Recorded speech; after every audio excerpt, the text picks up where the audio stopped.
എനിക്ക് ഇപ്പോഴും വിശ്വസിക്കാൻ പറ്റില്ല. ഈ ബസ് എന്ന് പറഞ്ഞാൽ എത്ര ദിവസമായി സംഭവം കേരളത്തിൽ ഈ ഒരു വാർത്തയായിട്ട് നിൽക്കുന്നത്. ഇതാണോ നമ്മുടെ ഇവിടുത്തെ?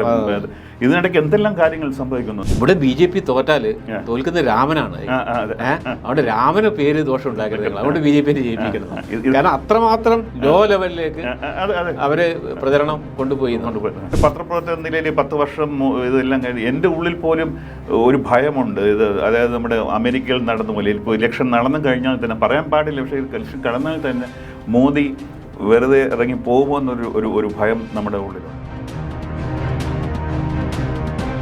ഇവിടെ പ്രധാനമായിട്ടും നമ്മളിപ്പം ചർച്ച ചെയ്യാൻ പോകുന്നത് ദേശീയ രാഷ്ട്രീയത്തിൻ്റെ സ്ഥിതിഗതികളാണ്. കേരളത്തിലെ എല്ലാവർക്കും അറിയുന്ന പോലെ തന്നെ തെരഞ്ഞെടുപ്പ് കഴിഞ്ഞു, വോട്ടെടുപ്പ് പൂർത്തിയായി. ഇപ്പോൾ എല്ലാവരും ഉറ്റുനോക്കുന്നത് ദേശീയ രാഷ്ട്രീയത്തിൽ എന്ത് സംഭവിക്കുന്നുള്ളതാണ്. മോഡി അധികാരത്തിൽ വരുമോ ഇല്ലയോ, മോഡി തന്നെ അവകാശപ്പെടുന്നത് പോലെ അബ്കി ബാർ 400 സീറ്റിലധികം കടക്കുമോ ഇല്ലയോ തുടങ്ങിയ ചർച്ചകളാണിപ്പോൾ പ്രധാനമായിട്ടും ഉള്ളത്. എല്ലാവർക്കും അറിയുന്നത് പോലെ തന്നെ 2014 മോഡി ആദ്യമായിട്ട് അധികാരത്തിൽ വന്നത്. അന്ന് 282 സീറ്റാണ് BJPക്ക് തനിച്ച് ലഭിച്ചത്. 2019 ആകുമ്പോഴേക്കും അദ്ദേഹം വീണ്ടും സീറ്റ് കൂട്ടി 303 സീറ്റിലെത്തിച്ചു. സഖ്യത്തിന് 350-ലധികം സീറ്റ് ലഭിച്ചു. ഇപ്പോൾ തെരഞ്ഞെടുപ്പ് നടക്കുന്നതിന് തൊട്ട് മുമ്പ് തന്നെ പാർലമെൻറ്റിൽ വെച്ച് തന്നെ മോഡി പറയുകയുണ്ടായി ഈ തവണ 400-ലധികം സീറ്റ് നേടുമെന്ന്. NDA 400-ലധികം സീറ്റ് നേടും, BJP 370 സീറ്റ് അധികം നേടും. ഒരു ഉത്തരേന്ത്യൻ രാഷ്ട്രീയത്തിൻ്റെ ഒരു പശ്ചാത്തലത്തിൽ സാറ് ബംഗാളിലിരിക്കുന്ന ആളാണ്, കൽക്കട്ടയിലിരിക്കുന്ന ആളാണ്. പ്രത്യേകിച്ചും നോർത്ത് ഇന്ത്യൻ പൊളിറ്റിക്സിൻ്റെ ഒരു കാറ്റ് ബംഗാളിലും സ്വാഭാവികമായിട്ടും വീശുന്നുണ്ട്. എങ്ങനെയാണ് ഈ മോഡിയുടെ ഈ അവകാശവാദത്തെ താങ്കൾ എങ്ങനെയാണ് കാണുന്നത്? ഇത് സംഭവ്യമാണോ 400-ലധികം സീറ്റ് എന്നുള്ളത്? നമ്മൾ ഒരു കടലാസ് എടുത്ത് നമ്മൾ കണക്ക് കൂട്ടുകയാണെങ്കിൽ ഒരിക്കലും ഈ 400 കിടക്കുക എന്നുള്ളത് ഒരിക്കലും റിയലിസ്റ്റിക് ആയിട്ടൊന്നും തോന്നുന്നില്ല. അത് മാത്രമല്ല 2072 കിടക്കുമെന്ന് പോലും നമ്മൾ ഓൺ പേപ്പർ കടലാസ് കണക്കിൽ, പക്ഷേ പറ്റുന്ന നമ്മുടെ ഒരു ലോക്സഭാ തെരഞ്ഞെടുപ്പല്ല. ഇന്ത്യ പോലെ വളരെ വലിയൊരു രാജ്യത്തിൽ ലോക്സഭാ തെരഞ്ഞെടുപ്പ് ഓരോ കോൺസ്റ്റിറ്റ്യൂൻസിന് ഏകദേശം 12 ലക്ഷം 13 ലക്ഷം ആളുള്ളതാണ്. നമുക്കത് ഒരിക്കലും പറയാൻ പറ്റില്ല ഏത് രീതിയിലാണ് ഒരു സംഭവം, ഒരു ഇലക്ഷൻ, ലോക്സഭ ഇലക്ഷൻ പോവുക എന്നുള്ളത്. പലപ്പോഴും പലരും പറഞ്ഞിട്ടുണ്ട്, ചിലരൊക്കെ പറയുന്നത് ശരിയായി വരാം, മിക്കവാറും തെറ്റായി വരാം, രണ്ടും സംഭവിക്കാം. പക്ഷേ എനിക്ക് തോന്നുന്നില്ല അതിൻ്റെ പിറകിൽ ഒരു ശാസ്ത്രമുണ്ടെന്നോ ഒരു സയൻസ് ഉണ്ടെന്നോ. നമ്മുടെ ലിമിറ്റഡ് റിസോഴ്സ്, പ്രത്യേകിച്ച് ഒരു പത്രക്കാരൻ എന്നതിൽ ഞാനിപ്പം മാക്സിമം ഞങ്ങളുടെ റിപ്പോർട്ടേഴ്സ് ഒരു 26-27 പേര് നോർത്ത് ഇന്ത്യയിൽ പോയി കാണും. അവർ തന്നെ ഓരോ ആളിലും സംസാരിക്കുന്നത് ഒരു മാക്സിമം 20 പേരും, ഒരു ലിമിറ്റ് ഇവിടെ 50 നമ്മൾ ലക്കിയാണെങ്കിൽ അങ്ങനെ തന്നെ. അപ്പോൾ ഏകദേശം 1000 പേരെടുത്ത് സംസാരിച്ചിട്ട് നമുക്ക് ഇത്ര കോടിയുള്ള 100 കോടി ആളുകളുള്ള വോട്ടേഴ്സുള്ള ഒരു 80 കോടി വോട്ടേഴ്സുള്ള ഒരു അസംഷൻ എടുക്കാൻ വളരെ റിസ്കി ആയിട്ടുള്ള ഒരു ഫാക്റ്റാണ്. അപ്പം നമ്മൾ സാധാരണ നമുക്ക് ഒരു പത്രക്കാരനോ അല്ലെങ്കിൽ ഒരു ഒബ്സർവർ ആരായാലും നമുക്ക് ചെയ്യാൻ പറ്റുന്ന സാധാരണ ആളുകളിൽ നിന്ന് നമ്മൾ കേൾക്കുന്ന ശബ്ദങ്ങൾ എന്തൊക്കെയാണ്, വോയിസസ് എന്തൊക്കെയാണെന്നുള്ളവരും. അപ്പം അത് വെച്ച് നോക്കുമ്പോൾ തീർച്ചയായിട്ടും 2019 നിന്നും വളരെ വ്യത്യസ്തമായ ശബ്ദങ്ങൾ കേൾക്കുന്നുണ്ട്. അത് 2019 പ്രത്യേകിച്ച് നമ്മുടെ മാധ്യമങ്ങൾ, പ്രിൻ്റ് മാധ്യമവും ടെലിവിഷൻ മാധ്യമവും തീർച്ചയായിട്ടും ഏകദേശം 80-85%, 90% പോലും മോദിയുടെ കൂടെ ആയിരുന്നു. അതുകൊണ്ട് അന്നും ഈ ശബ്ദങ്ങൾ ഉണ്ടായി, നമ്മൾ അത് കേൾക്കാത്തതാണോ? പക്ഷേ ഇപ്പോൾ ഒരു പ്രത്യേകത എന്ന് പറഞ്ഞാൽ 2019 വലിയൊരു വ്യത്യാസം നോർത്ത് ഇന്ത്യയിൽ എസ്പെഷ്യലി ഒരുപാട് യൂട്യൂബ് ചാനൽസ് വന്നിട്ടുണ്ട്. അപ്പോൾ അതുകൊണ്ട് ഈ ശബ്ദങ്ങൾ ആംപ്ലിഫൈ ചെയ്യുന്നതെന്ന് അറിയില്ല. അതോ ഇതൊക്കെ പുതിയ ശബ്ദം ആണെങ്കിൽ തീർച്ചയായിട്ടും BJPയുടെ ഈ കണക്കുകൂട്ടലുകൾ ഒരിക്കലും അത് എനിക്ക് തോന്നുന്നില്ല അത് ആ കണക്കുകൂട്ടൽ ശരിയായി വരുന്ന കാര്യം. വളരെ വളരെ ശക്തമായ രീതിയിൽ പ്രത്യേകിച്ച് സ്ത്രീകൾ ഉത്തർപ്രദേശിൽ നിന്ന് പല വീഡിയോ, അതും റോഡുകൾ, ഇതൊന്നും കണ്ടിട്ട് നമുക്ക് പ്രോഗ്രാംഡ് ആയിട്ടുള്ള സ്റ്റുഡിയോയിലുള്ള ഒരു സ്റ്റുഡിയോയിൽ വന്ന് സംസാരിക്കുന്നതല്ല, റോഡിൽ കൂടെ പോകുന്നവരെ തിരഞ്ഞുപിടിച്ച്, അതും വളരെ നമ്മൾ കേട്ടിട്ടില്ലാത്ത പല യൂട്യൂബേഴ്സും, അതേയുള്ള വളരെ ലോക്കലായിട്ടുള്ള യൂട്യൂബേഴ്സാണ്. അല്ലാതെ ഈ നമ്മുടെ ഈ സെലിബ്രിറ്റി ജേർണലിസ്റ്റ് എന്ന് പറഞ്ഞാൽ അങ്ങനെ ഒരിടത്ത് പെട്ടെന്ന് പാരഷൂട്ട് ചെയ്ത് പോയി ഇറങ്ങി കുറേ ആളെ വിളിച്ചു കൂട്ടി അടുത്തുള്ള കുറേ പ്രമുഖരെ വിളിച്ചുകൂട്ടി അങ്ങനെയല്ല റോഡിൽ. അപ്പോൾ ഈ ശബ്ദങ്ങൾ നമ്മൾ കേൾക്കുമ്പോൾ പലപ്പോഴും എന്നെ തന്നെ അത്ഭുതപ്പെടുന്ന ഇത്രയും നമ്മൾ പലപ്പോഴും നോർത്ത് ഇന്ത്യക്കാരെ കളിയാക്കാറുണ്ട്. ഇപ്പോൾ കേരളത്തിലെ പോലെ ഒരു രാഷ്ട്രീയമായിട്ടുള്ള ഒരു ഇതില്ല, ഒരു പ്രബുദ്ധതയില്ല എന്നുള്ള. പക്ഷെ അങ്ങനെയല്ല, ഈ ശബ്ദം കേൾക്കുമ്പോൾ ഞാൻ ഇന്നൊരു രായ്ബറയിലെ ഒരു സ്ത്രീയുടെ ഒരു രാവിലെ ഒരു ആരും കേട്ടില്ലാത്തൊരു ചാനലാണ്, ചാനലിൻ്റെ പേരും എനിക്ക് ഓർമ്മയില്ല. അവർ പറയുന്ന കാര്യങ്ങൾ, അവർ ഏറ്റവും പ്രധാനമായിട്ട് പറയുന്നത്, അവർ പറയുന്നത് അവരൊരു എഡ്യൂക്കേറ്റഡ് ഫാമിലിയിൽ നിന്ന് വരുന്നതാണ്. അവരെ സംബന്ധിച്ചുള്ള അവരുടെ ഏറ്റവും വലിയ പ്രശ്നം എന്ന് പറഞ്ഞാൽ അവരുടെ മക്കളുടെ തൊഴിലില്ലായ്മയാണ്. എൻ്റെ മക്കൾ പഠിച്ചു കഴിഞ്ഞാൽ അവരെന്ത് ചെയ്യണം എന്നുള്ള. രണ്ടാമത് അവർ പറയുന്നത് എൻ്റെ താലി സംരക്ഷിക്കുക എന്നുള്ള പ്രധാനമന്ത്രിയുടെ ജോലിയല്ല, പ്രധാനമന്ത്രിയുടെ ജോലി വേറെയാണ്. എൻ്റെ താലി സംരക്ഷിക്കുക, എൻ്റെ കുടുംബം, എൻ്റെ സ്വന്തം സംസാരിക്കുക വേറെ. അത് അവർ പറഞ്ഞാൽ അവർ ഇൻസൾട്ടായിട്ട് എടുക്കുകയാണ്. എൻ്റെ താലി സംസാരിക്കുന്ന ഇദ്ദേഹം ആരാണ് ഇദ്ദേഹത്തിന് ആരാണ് അധികാരം കൊടുത്തത്? ഈ ചോദ്യങ്ങൾ ഞാൻ അൺഫോർച്യുനേറ്റ്ലി കേരളത്തിൽ പോലും കേട്ടിട്ടില്ല, ഇങ്ങനെ ശക്തമായ ചോദ്യം. പിന്നെ അവർ ശ്രീരാമൻ്റെ കാര്യം പറയുമ്പോൾ അവർ പറയുന്നത്, ശ്രീരാമൻ ഞാൻ ജനിച്ചു വളർന്നോട്ട് അവർ തന്നെ കാണിക്കുന്നത് അവരൊരു കുറിയിട്ട തിലകധാരിയായിട്ടുള്ളൊരു വനിതയാണ്. അവർ ഒരു മധ്യവയസ്സയാത്ര. അവർ പറയുന്നു, ഞങ്ങൾ ജനിച്ചത് ശ്രീരാമൻ്റെ നാമം കേട്ടുകൊണ്ട്, ശ്രീരാമൻ്റെ മന്ത്രം ജപിച്ചുകൊണ്ടാണ് ഞങ്ങൾ ഓരോ ദിവസവും ജീവിക്കുന്നത്. പക്ഷേ അതൊന്നും ഇവർ BJPക്ക് കഴിഞ്ഞ 10 വർഷമോ അല്ലെങ്കിൽ 1992 ശേഷം ഉണ്ടായതല്ല. ഇതെല്ലാം ഇന്ത്യയിൽ എന്നും ഉള്ളതാണ്. അതൊന്നും ആരുടെയും കുത്തക സ്വത്തായിട്ട് ഞങ്ങൾ കൊടുക്കാൻ അനുവദിക്കുകയുമില്ല. അപ്പോൾ ഇവർ പറയുന്ന, ഞാൻ ഇതെല്ലാം ചെയ്തുകൊണ്ട് 2014-ലും 2019-നും BJP വോട്ട് ചെയ്തു, പക്ഷേ ഈ പറഞ്ഞ കാര്യങ്ങളൊന്നും അവർ ചെയ്തിട്ടില്ല. അല്ലാതെ ഈ മതത്തിൻ്റെ പേര് മനുഷ്യനെ തമ്മിൽ ഇത് അടുപ്പിക്കുകയും ഈ കാര്യങ്ങൾക്ക് വേണ്ടി അല്ല ഞങ്ങൾ വോട്ട് ചെയ്തത്. ഞങ്ങളുടെ ഉന്നതിക്ക് വേണ്ടിയാണ്. അത് സംഭവിച്ചിട്ടില്ല. അപ്പോൾ ഇങ്ങനെയുള്ള കാര്യങ്ങൾ വളരെ വ്യക്തതയോടെ പറയുന്നത് ഞാൻ ഇതിനു മുമ്പ് കേട്ടിട്ടില്ല. അറ്റ്ലീസ്റ്റ് 2019 കേട്ടിട്ടില്ല. പിന്നെ ഒരുപാട് ചെറുപ്പക്കാർ എല്ലാവരും പറയുന്ന തൊഴിലില്ലായ്മ എന്നൊരു പ്രശ്നമാണ്.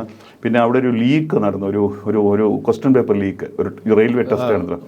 അതൊരു വലിയൊരു ഇഷ്യൂ ആണ്. ഉത്തർപ്രദേശിൽ 39 തവണയായിട്ട് പേപ്പർ ലീക്ക്. അതൊരു അവിടുത്തെ എല്ലാ മാതാപിതാക്കളും ചെറുപ്പക്കാരും പറയുന്നത്. അപ്പോൾ ഈ സംഭവങ്ങളും നമ്മളിപ്പോൾ ഒരു ദേശീയ മാധ്യമമോ ഇപ്പോൾ കേരളത്തിലെ മാധ്യമങ്ങൾ പോലും പലരും നമ്മളിതൊന്നും പ്രതിഫലിച്ച് കാണുന്നില്ല.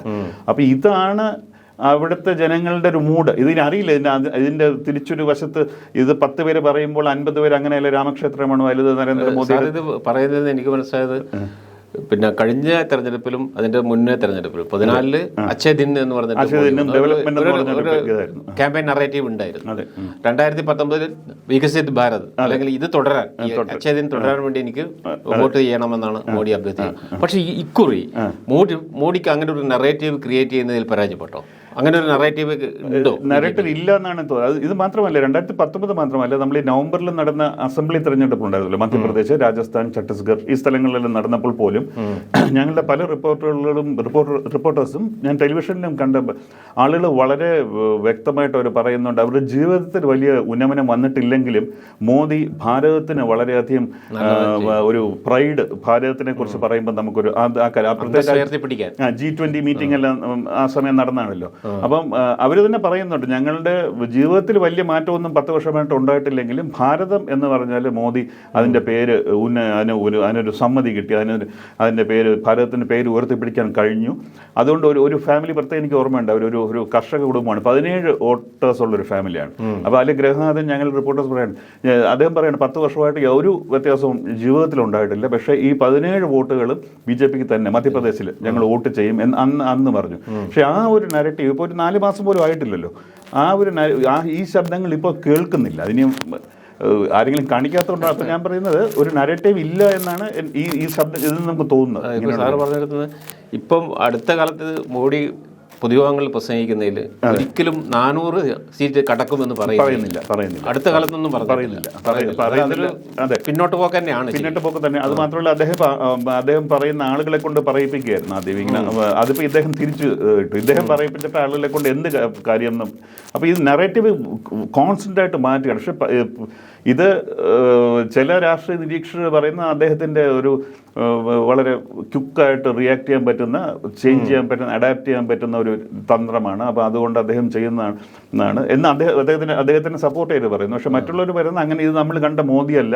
മോദിയുടെ ഏറ്റവും വലിയൊരു കമ്മ്യൂണിക്കേഷൻ എന്നുള്ള ഗുജറാത്തിൽ 2002 തൊട്ടുള്ള അദ്ദേഹം ഒരു മെസ്സേജ് വളരെ സ്ട്രോങ് ആയിട്ട് കമ്മ്യൂണിക്കേറ്റ് ചെയ്യുക, അതിൽ കടിച്ച് തൂങ്ങി നിൽക്കുക. മറ്റുള്ളവരാണ് ഈ ഒരു സബ്ജക്റ്റിൽ നിന്ന് വേറൊന്നിലോട്ട് അജണ്ട മാറ്റി. പക്ഷെ അങ്ങനെ നോക്കുകയാണെങ്കിൽ മോദിക്ക് എന്തോ ഒരു പ്രശ്നമുണ്ടെന്ന് നമുക്ക് തോന്നി ഈ ഇലക്ഷനിൽ. അതുപോലെ തന്നെ ഈ തെരഞ്ഞെടുപ്പിൽ ഞാൻ കണ്ടൊരു പ്രത്യേകത, 2014-ലും 2019-ലും പ്രതിപക്ഷത്തിൻ്റെ ഒരു യൂണിറ്റി ഇൻഡെക്സ് എന്ന് പറഞ്ഞാൽ വെരി വെരി ലോ ആണ്, വിസിബിളി ആയിരുന്നില്ല. പക്ഷേ ഇക്കുറി കുറച്ച് ഇൻഡെക്സ് കൂടിയിട്ടുണ്ട്. എന്ത് പറഞ്ഞാൽ എന്തൊക്കെ അതിൽ തർക്കങ്ങളും ബഹളങ്ങളൊക്കെ ഉണ്ടെങ്കിൽ പോലും ഒരു ഓപ്പോസിഷൻ യൂണിറ്റി ഇൻഡെക്സ് വളരെയധികം വർദ്ധിച്ചിട്ടുണ്ട്. അത് മാത്രമല്ല, ഈ പ്രധാനപ്പെട്ട നേതാക്കൾ രാഹുൽ ഗാന്ധി, പ്രിയങ്ക ഗാന്ധി, അതുപോലെ തന്നെ എന്താ പറയുക SP നേതാവായിട്ടുള്ള അഖിലേഷ് യാദവ്, RJD നേതാവായിട്ടുള്ള തേജസ്വി യാദവ്, ഇവരുടെ പ്രസംഗങ്ങൾ നമ്മൾ കേട്ടാൽ അവർ മുദ്ദയെക്കുറിച്ചാണ്, മോഡിയെക്കുറിച്ചാണ്, വിഷയങ്ങളെക്കുറിച്ചാണ് സംസാരിക്കുന്നത്. അൺഎംപ്ലോയ്മെന്റ്, വിലക്കയറ്റം, അതിങ്ങനെയുള്ള പ്രധാനപ്പെട്ട വിഷയങ്ങൾ ഈ തെരഞ്ഞെടുപ്പിന് മുന്നിൽ വെക്കാൻ വേണ്ടി പ്രതിപക്ഷത്തിന് കഴിഞ്ഞിട്ടുണ്ടെന്നാണ് എനിക്ക് തോന്നുന്നത്. അല്ലെങ്കിൽ ഒരു നറേറ്റീവ് വരുന്നുണ്ട് അങ്ങനെ. തീർച്ചയായും സാർ എന്താണ് ഇതും നമ്മളിൽ ഈ യോഗങ്ങൾ കാണുമ്പോഴും അതിനെക്കുറിച്ചുള്ള ആളോട് സംസാരിക്കുമ്പോൾ നമുക്ക് ഈ ഫീലിംഗ് തന്നെയാണ്. പക്ഷേ അൺഫോർച്ചുനേറ്റ്ലി നമ്മളൊരു നാഷണൽ ഒരു മാധ്യമം, ഒരു ടെലിവിഷൻ ചാനലോ ഈവൻ ഒരു ന്യൂസ് പേപ്പർ എടുത്തു പോകുമ്പോൾ വളരെ വളരെ ഈ ഉപരിപ്ലവമായ കാര്യങ്ങൾ ഇപ്പോഴും ചർച്ച ചെയ്യുന്നുള്ളത്. അത് മീഡിയ എപ്പോഴും എന്തുകൊണ്ടോ മോദിയുടെ കൂടെ തന്നെയാണ് കൂടുതൽ. ഇപ്പോൾ ഇലക്ട്രൽ ബോണ്ട് എന്ന് പറഞ്ഞാൽ ആ ഇഷ്യൂ എത്ര ദിവസം നമ്മൾ അത് ഒരു 100-150 ദിവസം കൊണ്ടുപോകേണ്ട ഒരു സ്റ്റോറിയാണ്. ചില ഒരു വർഷം വരെ പക്ഷേ ഓരോ ദിവസം ഒരു 4-5 ദിവസം കഴിഞ്ഞ പത്രങ്ങൾ പോലും ഇന്ത്യയിൽ നമ്മൾ ലെഗസി മീഡിയ എന്ന് വിളിക്കുന്ന പല പ്രധാനപ്പെട്ട പത്രങ്ങൾ പോലും അതങ്ങ് ഡ്രോപ്പ് ചെയ്യുന്നത്. ഇങ്ങനെ പല കാര്യങ്ങൾ. ഇപ്പം തൊഴിലായ്മ തന്നെ, ഈ ഇഷ്യൂസ് തന്നെ, ഈ രാഷ്ട്രീയ നേതാക്കൾ പറയുന്ന ഇഷ്യൂസ് നമ്മൾ ഈ പ്രതിപക്ഷത്തിന് പല രീതിയിലും ഈ പ്രമുഖ മാധ്യമങ്ങളും ജേർണലിസ്റ്റുകളും കളിയാക്കാറുണ്ട്. അവരെല്ലാം യൂണിറ്റി ഇല്ല, മറിച്ചതല്ല. പക്ഷേ ഇവർ താങ്കൾ പറഞ്ഞ പോലെ വളരെ സക്സസ്ഫുൾ ആയിട്ട് ഇഷ്യൂസിനെ കുറിച്ച് സംസാരിക്കാൻ കഴിഞ്ഞെങ്കിൽ എത്ര മാധ്യമങ്ങൾക്ക് ഇതിനെ ഫോളോ അപ്പ് ചെയ്യാനോ ഇതിനൊരു ചർച്ചാ വിഷയമാക്കാനോ അവർ ശ്രമിച്ചിട്ടുണ്ടോ എന്നുള്ള ഒരു വലിയൊരു ചോദ്യമാണ്. അങ്ങനെ പലരും അങ്ങനെ ചെയ്യുന്നില്ല എന്നാണ്. ഇപ്പോൾ കേരളത്തിൽ പോലും ഉദാഹരണത്തിൽ ഇപ്പോൾ ഒരു ബസ് പ്രശ്നമാണ് എന്തോ ലോകത്തിലെ ഏറ്റവും വലിയ ഇത് എന്തുമാത്രം അപഹാസ്യമാണെന്നോ. കാര്യം ഇന്ത്യ നേരിടുന്ന ഏറ്റവും വലിയ, കേരളത്തിലെ ഇലക്ഷനോടുള്ള ഇലക്ഷൻ തീർന്നിട്ടില്ല. ഏറ്റവും വലിയ ഇനി വരുന്ന ഫേസസ് ആണ് ഏറ്റവും പ്രധാനപ്പെട്ട ഫേസസ്. അപ്പം ഇത് നമ്മൾ ഈ ക്രിക്കറ്റിൽ ലെറ്റിംഗ് ഡൗൺ യുവർ ഗാർഡ് എന്ന് പറയുന്നത് എന്താ, കേരളം ഇന്ത്യയിൽ ഒരു ഭാഗമല്ല. എനിക്ക് ഇവിടുത്തെ പല മാധ്യമങ്ങളുടെ ഇത് കാണുമ്പോൾ നമ്മൾ ഇന്ത്യയുടെ ഭാഗമല്ല, വേറെ ഏതോ ഒരു വെസ്റ്റേൺ, അതായത് ബസ്സിൻ്റെ ഒരു ഡ്രൈവറിൻ്റെ പ്രശ്നം അതെന്തോ ഒരു അന്താരാഷ്ട്ര പ്രശ്നമായിട്ട് മാറ്റുക. പിന്നെ മറിച്ചിൽ ഓരോരോ കാര്യങ്ങൾ ശരി, ചൂടൊക്കെ പ്രശ്നമാണ്. ഇതൊക്കെ ഇപ്പോൾ കേരളത്തിലെ ഏറ്റവും വലിയ ഇതൊക്കെ പ്രശ്നമാണ്. ഇതിൽ എല്ലാ വർഷവും ഇതിനെക്കാട്ടി വലിയ പ്രശ്നമാണ് നമ്മുടെ രാഷ്ട്രത്തിൻ്റെ ഭാവി എന്ന് പറഞ്ഞാൽ. ഇതെന്തുകൊണ്ടോ മാധ്യമങ്ങൾ വളരെ ഈ കൂപമണ്ഡപങ്ങൾ എന്ന് പറയുമ്പോൾ നമ്മുടെ മാത്രം കിണറ്റിലെ തവളയായിട്ട് മാറുന്ന ഇത് വളരെ നിരാശാജനകമായ ഒരു വീണ്ടും മാധ്യമങ്ങളുടെ ഒരു ചരിത്രം എഴുതുമ്പോൾ ഒരു 100 വർഷം കഴിഞ്ഞോ എപ്പോഴെങ്കിലും ഇങ്ങനെ ഇന്ത്യയിലെ ഏറ്റവും വലിയൊരു പ്രധാനപ്പെട്ട ഒരു വർഷം മാധ്യമങ്ങൾ എന്ത് ചെയ്യുമെന്ന് പറഞ്ഞാൽ എനിക്ക് തോന്നുന്നു ഏറ്റവും മോശമായിട്ട് വരുന്ന, ഏറ്റവും അവസാനവും ഏറ്റവും മോശമായിട്ട് വരുന്നത് ഇവിടുത്തെ ഇന്ത്യയിലെയും പ്രത്യേകിച്ച് കേരളത്തിലെയും മാധ്യമങ്ങൾ. താങ്കൾ പറഞ്ഞ കാര്യം മാധ്യമങ്ങളെ കുറിച്ച് പറയുമ്പോൾ ഇപ്പോൾ പ്രതിപക്ഷ നേതാക്കളുടെ പ്രസംഗങ്ങളിൽ പലപ്പോഴും മാധ്യമങ്ങളെ കുറിച്ച് പരാമർശിക്കാറുണ്ട്. ഇപ്പോൾ പ്രിയങ്ക ഗാന്ധി അല്ലെങ്കിൽ രാഹുൽ ഗാന്ധി അല്ലെങ്കിൽ ഇങ്ങനെയുള്ള നേതാക്കന്മാരൊക്കെ പറയുമ്പോൾ അന്നേരം ഈ ക്രൗഡിൽ നിന്ന്, ജനക്കൂട്ടിൽ നിന്ന് ഭയങ്കര കയ്യടിയാണ്. ഈ മീഡിയക്കെതിരെ പറഞ്ഞാൽ ആളുകൾ ഭയങ്കര കയ്യടിക്കാണ്. അന്നേരം പൊതുജനത്തിന് ഏകദേശം മനസ്സായി തുടങ്ങിയിട്ടുണ്ട് ഈ ഗോദി മീഡിയ എന്ന് പറയുന്നത് സത്യം വെളിപ്പെടുത്തുന്ന മീഡിയ അല്ല, അധികാരികളെ സൂചിപ്പിക്കുന്ന മീഡിയ ആണ് എന്നൊരു ബോധ്യം അവർക്ക് വന്നിട്ടുണ്ട്. ഇന്നലെ തന്നെയാണ് തോന്നുന്നത് ഒരു വീഡിയോ കാണുകയുണ്ട് സാമൂഹ്യ മാധ്യമങ്ങൾ. അഞ്ജന കാശ്യപ് ഒരു പൊതുയോഗത്തിന് അവര് ജനങ്ങള് മുദ്രാക്കം വിളിച്ച് ഇറക്കി ഓടിക്കുന്നു. ഗോദി മീഡിയ ശരിക്കും തുറന്നു കാട്ടപ്പെടുന്നുണ്ട് ഈ തെരഞ്ഞെടുപ്പിൽ. അത് കുറച്ച് തുറന്നു കാട്ടപ്പെടുന്നുണ്ടെന്നാണ് എനിക്ക് തോന്നുന്നത്. അതെ, ഇത് വളരെ ഒരു വലിയ പ്രശ്നമാണ്. കാര്യം മാധ്യമങ്ങൾ നമ്മൾ എന്തൊക്കെ പറഞ്ഞാലും എല്ലാവരും പറയും മാധ്യമങ്ങൾക്ക് ഇപ്പോൾ യാതൊരു റോളും ഇല്ല, അവർക്ക് റിലവൻസ് ഇല്ല. മോദി മാധ്യമങ്ങളുടെ മാധ്യമങ്ങൾ സംസാരിക്കില്ല. പക്ഷേ ഈ ഇലക്ഷൻ വന്നപ്പം മോദി എത്രയോ അയാൾ വളരെ അപഹാസ്യമായ രീതിയിൽ ഏഷ്യാനെറ്റോട് സംസാരിച്ച ഇന്റർവ്യൂ, അതൊരു എങ്ങനെ ഒരു ഇന്റർവ്യൂ ചെയ്യരുതെന്നുള്ളൊരു ടെക്സ്റ്റ് ബുക്ക് സൊല്യൂഷൻ ഉണ്ട്. അതിന് മാതൃഭൂമി നടത്തിയ ഇന്റർവ്യൂ, എങ്ങനെ ഒരു ഇന്റർവ്യൂ ചെയ്യാൻ പാടില്ല എന്നുള്ളൊരു ജേർണലിസം യൂണിവേഴ്സിറ്റിയിൽ അതൊരു ടെക്സ്റ്റ് ബുക്ക് ഇതായിട്ട് മാറും. അപ്പോൾ ഇവർക്ക് മോദി എന്തുകൊണ്ടാണ് പെട്ടെന്ന് പത്രങ്ങൾക്കും ടെലിവിഷനുകൾക്കും പെട്ടെന്ന് മാധ്യമങ്ങൾക്ക് റിലവൻസ് ഇങ്ങനെ കൊടുക്കുക. അപ്പോൾ മാധ്യമങ്ങൾക്കൊരു റിലവൻസ് ഇല്ല, മാധ്യമങ്ങളെ മുഴുവൻ മോദി ഇറലവൻ്റ് ആക്കി മാറ്റിയെന്ന് പറഞ്ഞ ശേഷം പക്ഷേ അദ്ദേഹത്തിന് ആവശ്യം വന്നപ്പം മാധ്യമങ്ങൾ തന്നെയാണ് അദ്ദേഹം ഫോൾ ബാക്ക് ചെയ്തത്. മാധ്യമങ്ങൾ നമ്മൾ അറിയാത്ത ഒരു നറേറ്റീവ് സെറ്റ് ചെയ്യാനുള്ള ഒരു പവർ ഉണ്ട്. പക്ഷേ അൺഫോർച്ചുനേറ്റ്ലി അവരത് ഉപയോഗിക്കുന്നില്ല എന്നുള്ള എന്തുകൊണ്ടാണെന്നത് എനിക്ക് മനസ്സിലാകുന്നില്ല. അത് ഇപ്പോൾ താങ്കൾ പറഞ്ഞ പോലെ 2019 വ്യത്യസ്തമായിട്ട് ഞങ്ങൾക്ക് തോന്നുന്നൊരു കാര്യം, ഒന്ന് മീഡിയനെ തീർത്തും അവഗണിച്ച ഒരു പ്രധാനമന്ത്രിയാണ് അല്ല. 10 വർഷത്തിനിടയിൽ ഒരു പത്രസമ്മേളനം പോലും നടത്താത്ത പ്രധാനമന്ത്രിയാണ്. മൻമോഹൻ സിംഗും 10 വർഷം ഇരുന്നിട്ട് 14 പത്രസമ്മേളനങ്ങൾ അദ്ദേഹം നടത്തിയിട്ടുണ്ട്. കാരണം തീർത്തും മാധ്യമങ്ങളെ വിളിച്ചു. പക്ഷേ ഇക്കുറി താങ്കൾ പറഞ്ഞ പോലെ മോഡിക്ക് മാധ്യമങ്ങളെ കണ്ടത്. തന്തി TV ആദ്യം കണ്ടു, പിന്നെ ടൈംസ് ഓഫ് ഇന്ത്യ, അതുപോലെ തന്നെ ഏഷ്യാനെറ്റ്, ഇവരൊക്കെ ആയിട്ട് മുഖാമുഖം നടത്തി. ഇപ്പം വീണ്ടും വരാൻ സാധ്യതയുണ്ട്, കൂടുതൽ മീഡിയയിൽ വരാൻ സാധ്യതയുണ്ട്. ഒരു പിന്നെ മോഡിയുടെ ഒരു പ്രഭാവം മങ്ങുകയാണെന്നതിൻ്റെ ഒരു ലക്ഷണമായിട്ട് അത് കാണാം. അതുപോലെ തന്നെ മറ്റൊന്ന് എനിക്ക് തോന്നുന്നത് ഈ ഇലക്ട്രൽ ബോണ്ട് വന്നതോടുകൂടി പിന്നെ നാ ഖാവൂങ്ക നാ ഖാനെ ദൂങ്ക എന്നുള്ള ആ സ്ലോഗൻ ശരിക്ക് BJPക്ക് നഷ്ടപ്പെട്ടു പോയി. കാരണം അത് പറയാൻ പറ്റാത്ത അവസ്ഥയായി. അതുപോലെ തന്നെ ഈ 2 മുഖ്യമന്ത്രിമാരെ അറസ്റ്റ് ചെയ്തു. അഴിമതി, ഞങ്ങളല്ല അഴിമതിക്കാർ, മറ്റവരാണ് അഴിമതിക്കാർ എന്ന് കാണിക്കാൻ വേണ്ടിയിട്ടാണ് ഈ ആപ്പ് നേതാവിനെയും അതുപോലെ തന്നെ ജാർഖണ്ഡിലെ മുക്തിമോർച്ച നേതാവിനെ അറസ്റ്റ് ചെയ്തത്, ശിബു സോറനെയും പിന്നെ കെജ്രിവാളിനെയും. കാര്യം ഈ നാടകങ്ങളൊക്കെ കാണുന്നത്, ഇതൊക്കെ കാണിക്കുന്നത് മോഡി 2014 നിന്നും 2019 നിന്നും ഏറെ ദുർബലനായിട്ടുണ്ട് എന്നതല്ലേ?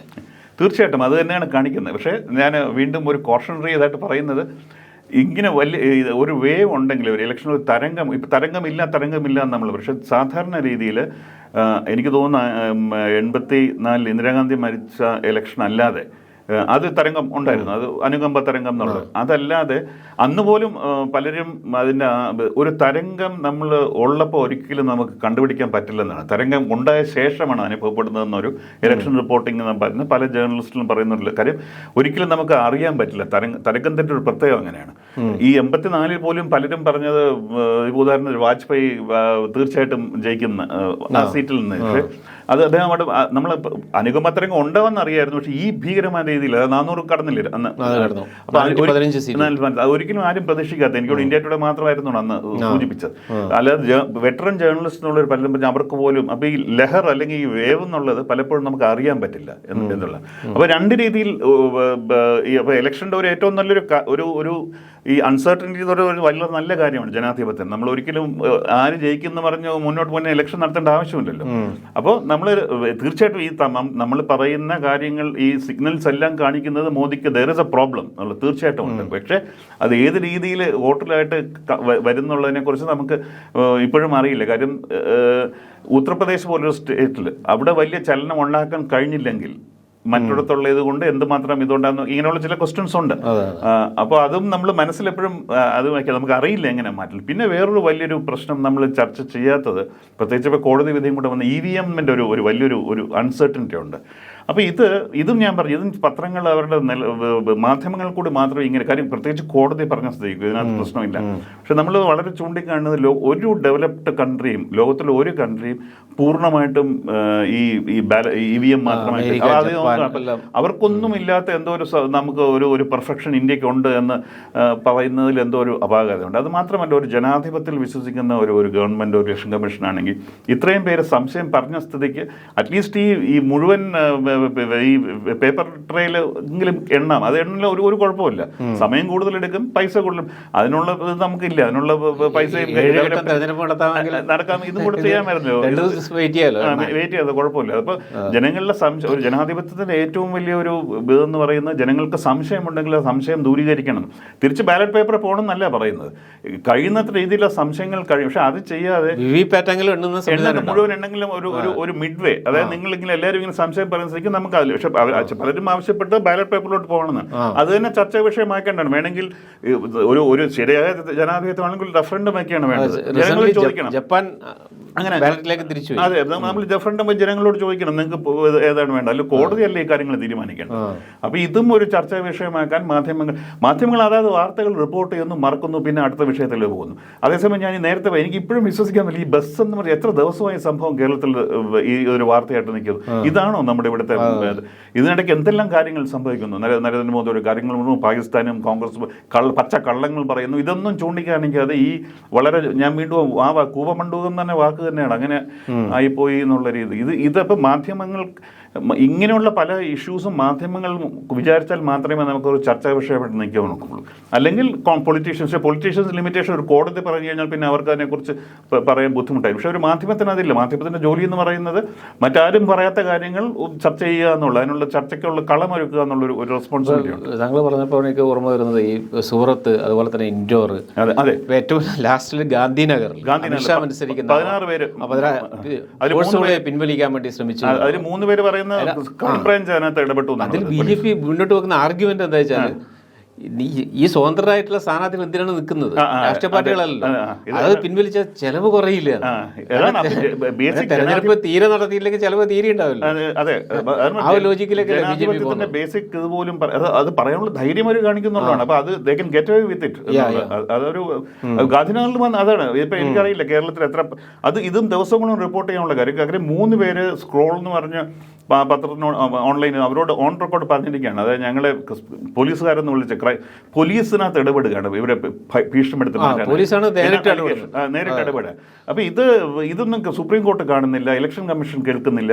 അപ്പൊ ഇത് കേൾക്കാൻ വേണ്ടി പത്രങ്ങൾ തന്നെയാണ്. വേറെ ആരും ഇതിനെക്കുറിച്ച് സംസാരിക്കുന്നത്? മോഡൽ കോൺട്രാക്റ്റിൽ പറയുന്നത് മറ്റൊരു രാഷ്ട്രീയ പാർട്ടിയുടെ ഒരു ചെറിയ പ്രവർത്തനത്തെ പോലും തടസ്സപ്പെടുത്താൻ പാടില്ല. ഇത് വെച്ച് നമ്മൾ ഈ ഗാന്ധിനഗറിൽ നടന്നു എന്ന് പറയുന്ന അല്ലെങ്കിൽ സൂറത്തിലും മറ്റിടത്തും മറ്റ് പല സ്ഥലങ്ങളിലും നടന്ന സംഭവം വെച്ച് നോക്കുമ്പോൾ ഈ വോട്ടർ ഗേറ്റ് സ്കാനിലൊന്നും ഒന്നുമല്ല. വോട്ടർ ഗേറ്റിലാകുമ്പോൾ മറ്റുള്ളവർ എന്ത് പറയുന്നു ഒളിച്ച് കേൾക്കാനാണെന്നോ അത്. ഇത് ആക്റ്റീവ് ഇൻവോൾവ്മെന്റ് ആണ് ഇവിടെ. എന്നിട്ട് ഒന്നും സംഭവിക്കുന്നില്ല എന്നുള്ളത്. അവിടെ നിക്സനെ അവർ ഇംപീച്ച് ചെയ്യാൻ പോയി, അവരത് രാജിവെച്ചു. ഇവിടെ അതും സംഭവിക്കുന്നില്ല എന്നുള്ള അതും അവിടെയും പത്രങ്ങളാണ് ഏറ്റവും വലിയ അതിന് മുൻപ് മദർ ഓഫ് ഡെമോക്രസി എന്ന് പറയുകയും വിരുദ്ധമായിട്ടുള്ള പ്രവർത്തനങ്ങളാണ് നടന്നുകൊണ്ടിരിക്കുന്നത്. അതുപോലെ തന്നെ സാറ് വേറൊരു കാര്യം സൂചിപ്പിക്കാനുള്ളത്, ഇപ്പം മോഡി നമുക്കറിയാം ഹീസ് എ ബിഗ് ക്യാമ്പയിനറാണ്, നല്ല പ്രചാരകരാണ്. അയാൾ അദ്ദേഹത്തിൻ്റെ രാഷ്ട്രീയം ജനങ്ങളോട് വിശദീകരിക്കുന്നതിൽ വളരെ പ്രാഗൽഭ്യമുള്ള ആളാണ്. പക്ഷേ ഈ തെരഞ്ഞെടുപ്പിൽ അദ്ദേഹം എടുക്കുന്ന ഇഷ്യൂകൾ മുഴുവൻ ഒരു ഹിന്ദു മുസ്ലിം നെറേറ്റീവ് ഉണ്ടാക്കാൻ വേണ്ടിയാണ്. അല്ലേ, ഹിന്ദു മുസ്ലിം, ഇന്ത്യ പാകിസ്ഥാൻ, മസ്ജിദ് മന്ദിർ, ഇങ്ങനെയുള്ള ഇഷ്യൂസ് മാത്രമാണ് അദ്ദേഹം പറയുന്നത്. കഴിഞ്ഞ 2 ആഴ്ചയായിട്ട് അത് തന്നെയാണ്. ഒന്നാം ഘട്ട വോട്ടെടുപ്പിന് ശേഷമുള്ള എല്ലാ പ്രതിഭാഗങ്ങളിലും ഇതന്നെയാണ് ആവർത്തിക്കുന്നത്. ഇതെന്താണ് തെളിയിക്കുന്നത്? ഇത് ഒരു ഡ്രോബാക്ക് ആണോ അല്ലെങ്കിൽ തിരിച്ചുപോക്കാണോ? തീർച്ചയായിട്ടും ഇത് തെളിയിക്കുന്നത് എന്താണ്, അദ്ദേഹത്തിന് മറ്റൊന്നും പറയാൻ പറ്റില്ല എന്നുള്ളതാണ് കാര്യം. നമ്മുടെ ഒരു ടെലിവിഷൻ സ്റ്റുഡിയോയിൽ വന്നിരുന്ന് ഇവരുടെ ഈ കൂലി തൊഴിലാളികൾ കുറേ ചരിത്രകാരന്മാരും അവരൊക്കെ ഡൽഹിയിലുണ്ട്, കുറേ പഴയ റിട്ടയർഡ് ജേർണലിസ്റ്റുകളും. ഇവർക്ക് വന്ന് എന്തും പറയാം, വായി തോന്നുന്ന എന്തും പറയാം. ഇന്ത്യ മറ്റതാണ് മറിച്ചതാണ്, ഇന്ത്യയിൽ പാലും തേനും ഒഴുകുന്നു.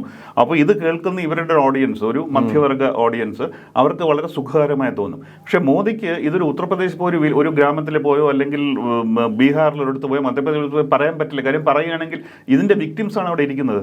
ഇദ്ദേഹത്തിന്റെ ഈ റാലിയിൽ ഇരിക്കുന്ന എത്ര BJP സപ്പോർട്ടർ ആയാലും തൊഴിലില്ലാത്ത ഒരു മകന്റെ അച്ഛനോ അല്ലെങ്കിൽ തൊഴിലില്ലാത്ത ഒരു ചെറുപ്പക്കാരനോ അല്ലെങ്കിൽ ക്വസ്റ്റ്യൻ പേപ്പർ ലീക്ക് കാരണം ലക്നൌവിൽ താമസിച്ചിട്ട് തിരിച്ച് വെറും കൈയോടെ മടങ്ങേണ്ടി വന്ന ചെറുപ്പക്കാരോ അവിടെ ഇരിക്കുന്നത്. അവരുടെ അടുത്ത് ഈ കള്ളം പറഞ്ഞ് നടക്കുമോ? നമ്മുടെ ഈ ടെലിവിഷൻ ചാനലിലിരുന്ന് അർണം ഗോസ്വാമിക്കും മറ്റുള്ളവർക്കും എന്ത് വേണം പറയാം, ഇംഗ്ലീഷിലും മറ്റു പല ഭാഷകളും പറഞ്ഞ് നമ്മുടെ ഡ്രോയിങ് റൂമിൽ ഇരിക്കുന്ന മധ്യവർഗത്തെ സൂചിപ്പിക്കാൻ പറ്റും. പക്ഷേ ഇത് അനുഭവിച്ച വിക്ടിംസിൻ്റെ അടുത്തും അവരുടെ മുഖത്ത് നോക്കി കള്ളം അങ്ങനെ പറയും. അപ്പം അതുകൊണ്ട് അദ്ദേഹത്തിൻ്റെ ഏറ്റവും വലിയ വഴി ഹിന്ദു മുസ്ലിം എന്ന് പറയുക, തമ്മിലടിപ്പിക്കുക എന്നുള്ളതാണ് ഏറ്റവും വലിയ. രസകരമായ ഒരു റിപ്പോർട്ട് താങ്കൾ പ്രവർത്തിക്കുന്ന പത്രത്തിലെ ഞാൻ കണ്ടു. പീയൂഷ് ശ്രീവാസ്തവൻ്റെ ഒരു റിപ്പോർട്ടിംഗ് ആണ്. അയോധ്യയിൽ പോയിട്ട് അതിൽ അദ്ദേഹം പറയുന്നത് ഇവിടെ BJP തോറ്റാല് തോൽക്കുന്ന രാമനാണ്. അതുകൊണ്ട് രാമന് പേര് ദോഷം ഉണ്ടാക്കരുത്, അതുകൊണ്ട് BJPനെ ജയിപ്പിക്കണം. കാരണം അത്രമാത്രം ലോ ലെവലിലേക്ക് അവര് പ്രചരണം കൊണ്ടുപോയി. അതായത് ഇത് തെളിയിക്കുന്നത് സ്വാഭാവികമായിട്ട് അവർക്ക് ഇതല്ലാതെ വേറൊരു അജണ്ടയില്ല. സാറ് പറഞ്ഞ പോലെ തന്നെ വേറൊരു അജണ്ട ഇല്ലാത്തതുകൊണ്ട് കള്ളം ആളുകളുടെ അതിന്റെ വിക്ടിംസിന്റെ മുഖത്തൊക്കെ പറയുമ്പോൾ ചില പ്രശ്നങ്ങളുണ്ടാകും. ചിലപ്പോൾ ആളുകൾ പോവുകയോ എണീറ്റ് പോവുകയോ ഒക്കെ ചെയ്യുകയാണെങ്കിൽ അത് വലിയ ഡാമേജ് ഉണ്ടാക്കും. പിന്നെ ആളുകൾ വിശ്വസിക്കാനോ ഒന്നുമില്ല അവരെത്ര. അതുകൊണ്ടാണ് ഇങ്ങനെയുള്ള കാര്യങ്ങൾ പറഞ്ഞ് ഏറ്റവും ബേസായിട്ടുള്ള ഈ ഇലക്ഷൻ്റെ ഒരിക്കലും നമ്മൾ ഇലക്ഷൻ ചരിത്രം മറക്കാൻ പറ്റാത്ത ഇന്ത്യയിൽ ഒരു പ്രധാനമന്ത്രി പോലും തരം താഴാത്ത രീതിയിൽ ഈ പ്രധാനമന്ത്രി തരം താഴ്ന്നതാണ്. ഇതുവരെ മറ്റൊരു പ്രധാനമന്ത്രി പോയിട്ടില്ല. അപ്പോൾ പറയുന്ന വർഗീയ അപ്പോൾ ഏറ്റവും തരം താഴ്ന്ന രീതിയിൽ ക്യാമ്പയിൻ ചെയ്തെന്നുള്ളതാണ് ഇതിൻ്റെ ഏറ്റവും വലിയൊരു ഹൈലൈറ്റ് ആയിട്ട്. സാർ ഇനി ഒരു കുറച്ച് മൈക്രോ ലെവലിലേക്ക് പോകാം. അതായത് പിന്നെ കഴിഞ്ഞ തെരഞ്ഞെടുപ്പിൽ 2014-ലും 2019-ലും BJP ജയിത്ത് ശരിക്കും ഹിന്ദി സ്റ്റേറ്റ് എന്നുള്ള ഭൂരിപക്ഷമാണ്. കാരണം സൗത്ത് ഇന്നും അവർക്ക് ബാലികറാമല്ല. കർണാടകയിൽ മാത്രമാണ് ഒരു ഫുട് ഹോൾഡ് ഉള്ളത്. അതും ഇപ്രാവശ്യം അത് നിലനിർത്താൻ കഴിയുമോ എന്നുള്ളത് സംശയമാണ്. പിന്നെ തെലങ്കാനയിലാണ് 4 സീറ്റ് കിട്ടിയത്, അതും നിലനിർത്താൻ കഴിയുമോ എന്നുള്ളത് ഇക്കുറി സംശയമാണ്. കേരളത്തിൽ, തമിഴ്നാട്ടിൽ, പിന്നെ ആന്ധ്രാപ്രദേശിൽ ഒന്നും സീറ്റ് കിട്ടാനുള്ള സാധ്യത വളരെ വിരളമാണ്. അത് ഈ ഒരു സിനാരിയോയിൽ സ്വാഭാവികമായിട്ടും ഹിന്ദി സ്റ്റേറ്റാണ്. ഹിന്ദി സ്റ്റേറ്റിൽ നോക്കിയാൽ കഴിഞ്ഞ 2 തെരഞ്ഞെടുപ്പിൽ ഇപ്പം നോർത്ത് ഇന്ത്യയിലും അതുപോലെ തന്നെ പശ്ചിമേന്ത്യയിലും ഇപ്പം ഗുജറാത്ത്, മഹാരാഷ്ട്ര 48-42 സീറ്റ് NDAക്കാണ് ഉള്ളത്, നിലവിലുള്ളത്. ഗുജറാത്തിൽ 26-ൽ 26 അതെ, രാജസ്ഥാനിൽ 25-ൽ 25, ഹരിയാനയിൽ 10-ൽ 10, ഡൽഹിയിൽ 7-ൽ 7, ഉത്തർപ്രദേശിൽ 80-ൽ 64 സീറ്റ്, അപ്നാദൾ ഉൾപ്പെടെ 64 സീറ്റ്. പിന്നെ അതുപോലെ തന്നെ മധ്യപ്രദേശിൽ 29-ൽ 28 സീറ്റ്, ഛത്തീസ്ഗഡിൽ 11-ൽ 9 സീറ്റ്, ജാർഖണ്ഡിൽ 14-ൽ 12 സീറ്റ്, ബംഗാളിൽ 18 സീറ്റും BJP നേടി. ഇതാണ് BJPയുടെ ഒരു അഡ്ഡ എന്ന് പറയുന്നത്, അല്ലെ, ഒരു കേന്ദ്രം എന്ന് പറയുന്നത് ഇതാണ്. ഇവിടെ സീറ്റ് കുറഞ്ഞാൽ ഇവരെവിടുന്ന് മേക്കപ്പ് ചെയ്യും? ഇതൊരു ചോദ്യം. രണ്ടാമത്തെ ചോദ്യം, ഈ മേഖലയിൽ ഇവർക്ക് സീറ്റ് കുറയാനുള്ള സാധ്യതയുണ്ട്. ഞാൻ പറഞ്ഞ ഈ പിന്നെ മഹാരാഷ്ട്ര, രാജസ്ഥാൻ, ഹരിയാന, ഉത്തർപ്രദേശ്, ബീഹാറിൽ 40-ൽ 39 NDA, ബംഗാൾ, ഇവിടെ ഇപ്പോഴുള്ളൊരു സ്ഥിതി എന്താണ്? ഇപ്പോൾ ഞാൻ നേരത്തെ പറഞ്ഞ പോലെ നമ്മൾ കടലാസിൽ നോക്കുകയാണെങ്കിൽ ആളുകളോട് സംസാരിക്കുകയാണെങ്കിൽ ഇത് കുറയാനേ വഴി, എന്തായാലും തീർച്ചയായിട്ടും കൂടാൻ പോകുന്നില്ല, നിലനിർത്താനും പോകുന്നില്ല എന്നുള്ള സംശയമില്ല, തീർച്ചയായിട്ടും കുറയാനേ വഴിയുള്ളൂ. അപ്പോൾ അത് വെച്ച് നോക്കുമ്പോൾ ഈ നേരത്തെ പറഞ്ഞ പോലെ BJPക്ക് വളരെ പ്രശ്നം ഉണ്ടാക്കേണ്ട ഒരു ഇലക്ഷനാണിത്. പക്ഷേ ഞാൻ നേരത്തെ നമ്മൾ 2019 ഞാനിപ്പോൾ ബംഗാളിൽ ഒരിക്കലും പ്രതീക്ഷിച്ചില്ല 18 സീറ്റ് കിട്ടുന്നുള്ള കാര്യം. പല സ്ഥലങ്ങളിൽ, ഇപ്പോൾ രാജസ്ഥാനിൽ അതിന് മുമ്പ് തൊട്ട് മുമ്പ് അസംബ്ലി ഇലക്ഷൻ ജയിച്ചതായിരുന്നു. അപ്പം ഇങ്ങനെ പോകുമെന്ന് നമ്മൾ വിചാരിച്ചില്ല. അത് പലരും പുൽവാമ എന്നൊക്കെ പറയുന്നത്, പക്ഷേ എനിക്ക് തോന്നുന്നില്ല. അന്ന് വീണ്ടും ഞാൻ കൂടുതൽ ആശ്രയിക്കുന്നത് ഞങ്ങളുടെ റിപ്പോർട്ടേഴ്സ് ട്രാവലിൽ അവരോട് സംസാരിക്കും. അപ്പോൾ ഇവർ ഈ പുൽവാമയൊക്കെ ഉണ്ടാകുന്നതിന് പറയായിരുന്നു ഒരു ഗവൺമെൻറ്റിനെതിരായിട്ടുള്ള ഒരു വികാരം കാണുന്നില്ല.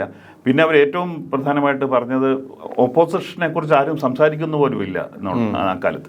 അത് രണ്ടും ഇപ്പോൾ മാറിയിട്ടുണ്ടെന്നുള്ള തീർച്ചയാണ്. പക്ഷേ ഈ 2014-ലും 19-ലും നമുക്ക് തീർച്ചയായിട്ടും അറിയായിരുന്നു. പക്ഷെ 19-ലും ഞാൻ പ്രതീക്ഷിച്ചിരുന്ന ഒരു 300 കടക്കുന്നുള്ള കാര്യം സംശയമില്ലായിരുന്നു. അപ്പോൾ അത് രണ്ടും സംഭവിച്ചു. പക്ഷെ അതിന് നമ്മൾ സൂക്ഷ്മമായി നോക്കുകയാണെങ്കിൽ പ്രത്യേകിച്ച് കാരണമൊന്നുമില്ല. എന്തുകൊണ്ടാണ് 2014-ൽ നിന്ന് 2014 പറയാം, അതിന് മുമ്പുള്ള UPA അതും വളരെ പ്രശ്നങ്ങളുണ്ടായിരുന്നു. ക്യാമ്പയിൻ, പിന്നെ അണ്ണാ ഹസാരെ മൂവ്മെന്റ്, അതിന്റെ മാധ്യമങ്ങൾ മുഴുവൻ എല്ലാം സംഭവം ഉണ്ടായിരുന്നു. പക്ഷേ 2014 മോദി വളരെ സക്സസ്ഫുൾ ആയിട്ട് അദ്ദേഹം ഡെവലപ്മെന്റിന് വേണ്ടിയാണിത്, അല്ലാതെ വർഗീയത അല്ല എന്നൊരു തോന്നലുണ്ട്. അപ്പോൾ പല ഈ കയ്യാലപ്പുറത്തിരിക്കുന്ന പല വർഗീയവാദികൾക്കും പരസ്യമായിട്ട് അദ്ദേഹത്തെ സഹായിക്കാൻ അവസരം കിട്ടി. അത് ഞങ്ങൾക്ക് ഡെവലപ്മെന്റ്, ഞങ്ങളല്ലാതെ ഹിന്ദു മുസ്ലിം ഒന്നും അല്ല എന്നുള്ള രീതിയിൽ. പക്ഷേ 2019 ആകുമ്പോൾ അങ്ങനെ യാതൊരു എക്സ്ക്യൂസും ഇല്ലായിരുന്നു. പൂർണ്ണമായിട്ടും 2019 ഒരു വർഗീയ ഇലക്ഷൻ തന്നെയായിരുന്നു. വർഗീയത കൊണ്ട് അല്ല എന്ത് നേട്ടം, കാര്യം അത് ഡിമോണിറ്റേഷൻ കഴിഞ്ഞ് 3 വർഷമായിട്ട് ഭയങ്കരമായ രീതിയിൽ പ്രഹരം എക്കണോമിക്കായിട്ട് സമയമായിരുന്നു 2019 ആയപ്പോഴേക്കും. അപ്പോൾ ഇദ്ദേഹത്തിന് ഇതുപോലെ തൊഴിലില്ലായ്മ എല്ലാം പ്രശ്നങ്ങളായിരുന്നു അപ്പോൾ അന്നും ഇതുപോലത്തെ കോട്ടങ്ങളുണ്ടായിരുന്നു. പക്ഷേ എന്തുകൊണ്ടോ പുൽവാമ ആയിരിക്കാം, എന്തുകൊണ്ടോ അത് തരണം ചെയ്യാൻ അന്ന് 2019 മോദിക്ക് സാധിച്ചു. അപ്പം ഞാൻ ഒരു പെസിമിസ്റ്റായിട്ട് നമ്മൾ നോക്കുകയാണെങ്കിൽ, ഞാൻ പറയുകയാണെങ്കിൽ 2019 നിന്ന് നടന്ന കോട്ടങ്ങളെല്ലാം മോദിക്ക് ഇപ്പോഴും ഉണ്ട്. പക്ഷെ അന്ന് അദ്ദേഹം അത് തരണം ചെയ്യാൻ അദ്ദേഹത്തിന് പറ്റിയെങ്കിൽ ഇത്തവണയും എന്തുകൊണ്ട് പറ്റില്ല, നമുക്കറിയില്ല പറ്റുമോ എന്നുള്ളൊരു വലിയൊരു ചോദ്യമുണ്ട്. അതുകൊണ്ട് നമ്മൾ തീർച്ചയായിട്ടും നിസ്സാരമായിട്ട് എടുക്കാൻ പാടില്ല. ഇതിൽ എനിക്ക് തോന്നുന്നു, ഞാൻ പിന്നെ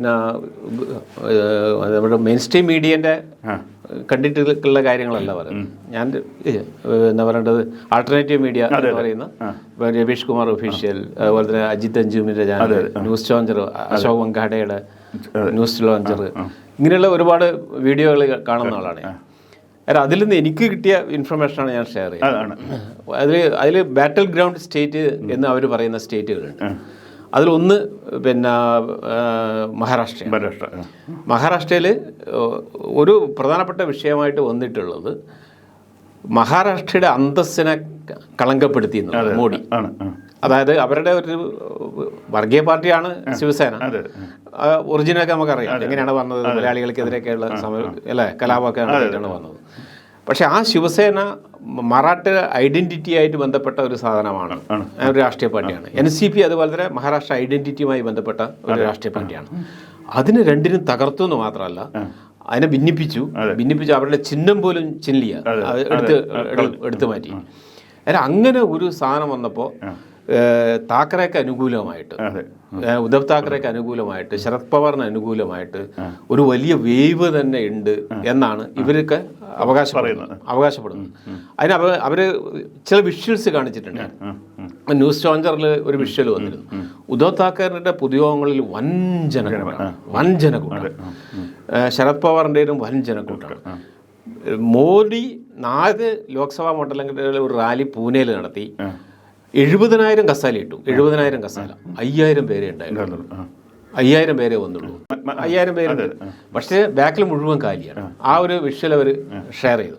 അതായത് ഇതിൽ നിന്നൊക്കെ മനസ്സിലാവുന്നത് മഹാരാഷ്ട്രയിൽ കഴിഞ്ഞ 48-ൽ 42 എന്ന ഒരു സിറ്റുവേഷൻ ആവർത്തിക്കാൻ എന്തായാലും ഇവർക്ക് കഴിയില്ല. ഒരു കാര്യം. രണ്ടാമത്തെ രാജസ്ഥാനിൽ ശെഖാവതി ബെൽറ്റ്, അത് ജാട്ട് ബെൽറ്റാണ്. പെസന്റ് മൂവ്മെന്റിന്റെ ഒരു ബെൽറ്റ് കൂടിയാണ്. CPM-നൊക്കെ കുറച്ച് സ്വാധീനമുള്ള സിക്കറൊക്കെ ആ മേഖല. സിക്കറിൽ CPM മത്സരിക്കുന്നുണ്ട്, അമ്രറാം. എന്നാൽ ആ ബെൽറ്റിൽ കുറച്ച് സീറ്റ് ഇവർക്ക് നഷ്ടപ്പെടുന്നതാണ് ഇവരുടെ ഒരു രജപുത്ര റോഡ് ഷോ ഉണ്ട്. ഗുജറാത്തിലെ ഒരു പാല അയാൾ നടത്തിയ സ്റ്റേറ്റ്മെന്റിന്റെ അടിസ്ഥാനത്തിലുള്ള റോഡ് ഷോ ഉണ്ട്. അന്നേരം അതും കൂടി വർക്ക് ചെയ്ത് കുറച്ച് സീറ്റ് അവിടെ പോകും. ഇന്നലെ ഞാൻ ഒരു വീഡിയോ കണ്ടതിൽ പറഞ്ഞത് ഈ ജയ്പൂരിലെ സത്താ മാർക്കറ്റ് ഉണ്ട്. സത്താ മാർക്കറ്റിലെ സാധാരണ ചർച്ച ഉണ്ടാവില്ലേ തെരഞ്ഞെടുപ്പ് കഴിഞ്ഞാൽ, അതിൽ അവർ BJP കൊടുക്കുന്ന വെറും 7 സീറ്റാണ്. 7 സീറ്റ്. ഇത് വിശ്വസിക്കാൻ പറ്റുമെന്ന് എനിക്കറിയില്ല, കാരണം നമ്മൾ നോർത്ത് ഇന്ത്യയിൽ യാത്ര ചെയ്തില്ല. മറ്റൊന്ന് ഹരിയാനയാണ്. ഹരിയാനയിൽ 10 സീറ്റുണ്ട്. ആ 10 സീറ്റിൽ ഭയങ്കര ജനരോഷമാണ്. ഇപ്പം ഇന്ന് ഞാനൊരു അംബാലയിലെ ഒരു സ്ത്രീയുടെ ഒരു വീഡിയോ ഉണ്ട്. ആ വീഡിയോ ചീത്ത വിളിക്കാണ് മോഡിയെ. പിന്നെ ഖട്ടറിനെ തടഞ്ഞു. JJP നേതാക്കൾക്ക് അല്ല, ജനനായക് ലോക്ദൾ ഉണ്ടല്ലോ, ആ പാർട്ടിയുടെ നേതാക്കൾക്ക് കോൺസ്റ്റിറ്റ്യൻസി പോകാനും പോലും പറ്റുന്നില്ല, ജനം തടയാണ്. എന്നാൽ ആ രീതിയിലുള്ള രോഷം അവിടെ കാണുന്നുണ്ട്. അതുപോലെ തന്നെ വെസ്റ്റേൺ യു പി ഈ ജാട്ട് ബെൽറ്റ്, ഈ ശെഖാവതി, ഹരിയാന, ഡൽഹി, പശ്ചിമ UP, ആ ബെൽറ്റിലും കുറേ സീറ്റുകൾ നഷ്ടപ്പെടും. അവിടെ മല്ലിക്കുന്നൊരു എനിക്കറിയുന്നൊരു പ്രസിദ്ധനായ ലേഖകനുണ്ട്. അല്ല, അദ്ദേഹത്തിൻ്റെ ഒരു വീഡിയോയിൽ അയാൾ പറയുന്നത് വെച്ചാൽ 4 സീറ്റ് എഴുതി വെച്ചതാണ് SP-ക്ക് കിട്ടിക്കഴിഞ്ഞു. അത് മുസഫർ നഗറിലുണ്ട്. കലാപം നടന്ന മുസഫർ നഗർ ഇപ്രാവശ്യം BJP-ക്ക് നഷ്ടപ്പെടുന്നതാണ് പറയുന്നത്. ഇവിടെ അതുപോലെ തന്നെ യു പിയിലും ഈ യൂട്യൂബേഴ്സ് പറയുന്നത് എന്താ വെച്ചാൽ ഒരു 30 സീറ്റിൽ നല്ല മത്സരമാണ്. എങ്ങനെ വേണമെങ്കിൽ പറയാം, 30 സീറ്റോളം പോകുന്നു. BJP-ക്ക് നഷ്ടപ്പെടും. ഇനി 30 എന്നുള്ളത് നിങ്ങൾ 20 കൂട്ടിക്കോ, നല്ല നഷ്ടമാണ്, BJP-ക്ക് നഷ്ടമാണ്. പിന്നെയുള്ളത് ബീഹാറാണ്. ബീഹാറിലും 10-15 സീറ്റിൽ നല്ല മത്സരം. ആര് ജയിക്കുന്നു പറയാൻ പറ്റില്ല. ഒരു ഷുവർ സീറ്റും RJD-ക്ക് ഇല്ല, ഒരു ഷുവർ സീറ്റും ഇല്ല. പക്ഷെ 15-20 സീറ്റിൽ നല്ല മത്സരമുണ്ട്. എങ്ങനെ വേണം, 10 സീറ്റ് പോയാൽ പോയി, BJP-ക്ക് നഷ്ടപ്പെട്ടു. പിന്നെയുള്ളത് വെസ്റ്റ് ബംഗാളാണ്. അത് പിന്നെ താങ്കളെക്കാണ് കൂടുതൽ അറിയാം. കാര്യം ഈ ഒരു സിനാരിയോയില് ഒരു കാര്യം എനിക്ക് ഉറപ്പ് പറയാൻ പറ്റുന്നത്, ഈ വീഡിയോ ശരിയാണെങ്കിൽ, ഇതൊക്കെ ശരിയാണെങ്കിൽ, ഞാൻ യാത്ര ചെയ്ത് എനിക്ക് കുറച്ചും കൂടി ആധികാരികമായി പറയാമായി. പിന്നെ ശരിയാണെങ്കിൽ ഒരു കാര്യം വ്യക്തമാണ്, BJP-ക്ക് തനിച്ച് ഭൂരിപക്ഷം കിട്ടില്ല എന്നൊരവസ്ഥയിലേക്ക് മോഡി പോകുന്നുണ്ടോ? ഇത് തീർച്ചയായിട്ടും ഞാൻ നേരത്തെ നമ്മൾ കടലാസിൽ കണക്കൂട്ടുമ്പോൾ ഇത് തീർച്ചയാണ്. ഇത് ഒരു 225-250-നും ഇടയ്ക്ക് ലിമിറ്റ് ചെയ്യപ്പെടുന്ന ഒരു തോന്നൽ നമുക്കുണ്ട്. നമ്മൾ കണക്കും 255 കൂടുതൽ ഈ പറഞ്ഞ കണക്കുകളെല്ലാം നോട്ടുകയാണെങ്കിൽ 255 കടക്കുക എന്നുള്ള ബുദ്ധിമുട്ടായിരിക്കും. പക്ഷെ ഞാൻ പറഞ്ഞ പോലെ ഒരു അൺനോൺ ഫാക്ടർ, എന്നെ എപ്പോഴും ഭയപ്പെടുത്തുന്ന അൺനോൺ ഫാക്ടർ, ഈ താങ്കൾ പറഞ്ഞ ഫാക്ടേഴ്സ് എല്ലാം കറക്റ്റാണ്. പക്ഷെ ഇതെല്ലാം ഓരോ നമ്മൾ ഈ ലോബി ഗ്രൂപ്പ്സ് എന്ന് പറയുമ്പോൾ ഇൻട്രസ്റ്റ് ഗ്രൂപ്പ്സ് ആണ്, ചെറിയ ഗ്രൂപ്പ്സ്. ഉദാഹരണത്തിന് വെസ്റ്റേൺ യുപിയിൽ തന്നെ ഫാമേഴ്സ് അതൊരു വലിയൊരു ഘടകമാണ്. പക്ഷെ അത് എത്ര വലിയ ഘടകമായാലും അവരൊരു ലോബിയിങ് ഗ്രൂപ്പ് പോലെ. കാര്യം ഒരു ഇലക്ഷൻ വരുമ്പോൾ, പ്രത്യേകിച്ച് ലോക്സഭ ഇലക്ഷൻ വരുമ്പോൾ മറ്റുള്ള ഇവരൊന്നും ബന്ധപ്പെടാത്ത നമ്മൾ പറയുന്ന സാധാരണ ജനങ്ങൾ, ഇതൊരു നാഷണൽ ഇലക്ഷനായിട്ടാണ് കാണുന്നത്, അതൊരു സ്റ്റേറ്റ് ഇലക്ഷനായിട്ടോ കാണുന്നത്, അതൊരു കൗൺസിൽ ഇലക്ഷനായിട്ടോ കാണുന്നത് എന്നുള്ളൊരു വലിയൊരു ഡിഫറൻസ് ഉണ്ട്. മഹാരാഷ്ട്രയിൽ താങ്കൾ പറഞ്ഞ പോലെ തീർച്ചയായിട്ടും മഹാരാഷ്ട്ര സമ്മാൻ, മഹാരാഷ്ട്രയുടെ അഭിമാനം, ഈ കാര്യങ്ങളെല്ലാം ഉണ്ട്. പക്ഷേ അവിടുത്തെ ഇലക്ടറേറ്റ് ഇത് മഹാരാഷ്ട്ര ഇലക്ഷൻ അല്ല, ഇതൊരു ദേശീയ ഇലക്ഷനാണ്. അങ്ങനെയാണ് കാണുകയാണെങ്കിൽ നമ്മൾ വിചാരിക്കുന്ന രീതിയിൽ വരണം എന്നില്ല. വീണ്ടും BJP-ക്ക് ചിലപ്പം സീറ്റ് കിട്ടാൻ ചാൻസ് ഉണ്ട്. അത് അറിയില്ല എങ്ങനെയാണ്. പക്ഷേ നമുക്ക് ശുഭാപ്തി വിശ്വാസം തരുന്ന ഒരുപാട് കാര്യങ്ങൾ, ഒരുപാട് വോയിസ് നമ്മൾ കേൾക്കുന്നു, ഒരുപാട് കണക്കുകളും ഇതെല്ലാം ഇതാണ്. പക്ഷേ എന്നാലും നമ്മൾ ഒരിക്കലും ഇലക്ഷൻ്റെ ഒരു എക്സ് ഫാക്ടർ നമുക്ക് അറിയില്ല, എക്സ് ഫാക്ടർ എങ്ങോട്ടാണ് മറിയുന്നതെന്നുള്ളത്. അപ്പോൾ അങ്ങനെ പിന്നെ എന്തുകൊണ്ടോ ഒരു പത്രപ്രവർത്തക നിലയിൽ 10 വർഷം ഇതെല്ലാം കഴിഞ്ഞ് എൻ്റെ ഉള്ളിൽ പോലും ഒരു ഭയമുണ്ട്. അതായത് നമ്മുടെ അമേരിക്കയിൽ നടന്ന പോലെ ഇപ്പോൾ ഇലക്ഷൻ നടന്നു കഴിഞ്ഞാൽ തന്നെ, പറയാൻ പാടില്ല, പക്ഷേ ഇലക്ഷൻ കടന്നാൽ തന്നെ മോദി വെറുതെ ഇറങ്ങി പോകുമോ എന്നൊരു ഒരു ഭയം നമ്മുടെ ഉള്ളിലുണ്ട്. അത് പറയാൻ പാടില്ല, എന്നാലും ഞാൻ പറയുകയാണ്, നമ്മുടെ ഉള്ളിൽ ഉള്ള ഭയമാണ്, അത് സത്യമായിട്ട് ഞാൻ പറയുകയാണ് കാരണങ്ങളെ. അപ്പോൾ ഇത് ഇനിയുള്ള ഫേസസ് വളരെ ക്രൂഷ്യലാണ്. നമ്മൾ ഒരിക്കൽ പോലും, അപ്പോൾ ഞാൻ എല്ലാവരും പറയുന്നത്, നിങ്ങൾ മലയാളികളായാലും കുറച്ചൊക്കെ ഹിന്ദി അറിയാവുന്നവരായാലും നിങ്ങളെല്ലാം അവിടെ പോകണം, അവിടെ ആളിലോട്ട് സംസാരിക്കണം, അതേ ഉള്ളൂ, വേറെ ഒരു നിവൃത്തിയില്ല. കഴിയുന്നത്ര ഇപ്പോൾ വീഡിയോയും മറ്റു കാര്യങ്ങളും ഹിന്ദിയിലോട്ട് ട്രാൻസ്ലേറ്റ് ചെയ്യാൻ പറ്റും, അത് ട്രാൻസ്ലേറ്റ് ചെയ്യുക, കൂടുതൽ പ്രചരിപ്പിക്കുക. നിങ്ങൾക്കറിയാവുന്ന കേരളത്തിൻ്റെ പുറത്തുള്ള ഇനി ഇലക്ഷൻ നടക്കാനുള്ള സുഹൃത്തുക്കൾക്ക് കോൺഫിഡൻസ് സംസാരിക്കുക. ഇങ്ങനെയുള്ള ഓരോ പൗരനും ചെയ്യേണ്ട കാര്യങ്ങൾ. നമ്മൾ ഒരിക്കലും ഈ ഇലക്ഷൻ ഒരു ഈസി ഇലക്ഷൻ അല്ല, വളരെ വളരെ ബുദ്ധിമുട്ടുള്ള ആ രീതി. അത് കേരളത്തിലെ 26-ാം തീയതിക്ക് ശേഷം അത് തീർന്നിട്ടില്ല. നമുക്ക് ഇനി ഒരുപാട് ജോലി ബാക്കിയുണ്ട്, ഇനിയും എത്രയോ ദിവസങ്ങൾ ബാക്കിയുണ്ട്. അപ്പോൾ അതിനൊരു താങ്കൾ പറഞ്ഞത് ഒരു വളരെ സീരിയസ് പോയിന്റ് ഉണ്ട്. കാരണം മോഡി അധികാരം നഷ്ടപ്പെട്ടാലും ഇറങ്ങിപ്പോകുമോ എന്ന് അറിയില്ല. ഇപ്പം നമ്മളൊരു സാധാരണ ലോജിക്ക് വെച്ച്, ഒരു രാഷ്ട്രീയക്കാരൻ്റെ ഒരു രാഷ്ട്രീയ റിപ്പോർട്ടറുടെ ഒരു സാധാരണ ലോജിക്ക് വെച്ച് പറഞ്ഞാൽ മോഡി 2 തെരഞ്ഞെടുപ്പിലും ഭൂരിപക്ഷം കിട്ടി വന്നതാണ്, ഒറ്റക്ക് ഭൂരിപക്ഷം കിട്ടി വന്നതാണ്. BJPക്ക് ഭൂരിപക്ഷം വർദ്ധിപ്പിച്ച ആളാണ്. കാരണം ഭൂരിപക്ഷം കിട്ടിയിട്ടില്ലേ പിന്നെ അതിൽ തുടരുന്നതിൽ സ്വാഭാവികമായിട്ട് റൈറ്റ് ഇല്ല, അല്ലേ? റൈറ്റ് ഇല്ല, മാൻഡേറ്റ് പോയി എന്നുള്ളതാണ്, ഒഴിയേണ്ടതാണ്. ജനാധിപത്യത്തിൽ സ്വാഭാവികമായിട്ട് ഒഴിയേണ്ടതാണ്. പക്ഷേ മോഡി ഒഴിയുമെന്നാണ് നമ്മൾ ആ ലോജിക്ക് വെച്ചിട്ട് പരിശോധിച്ചാൽ മോഡി ഒഴിയും.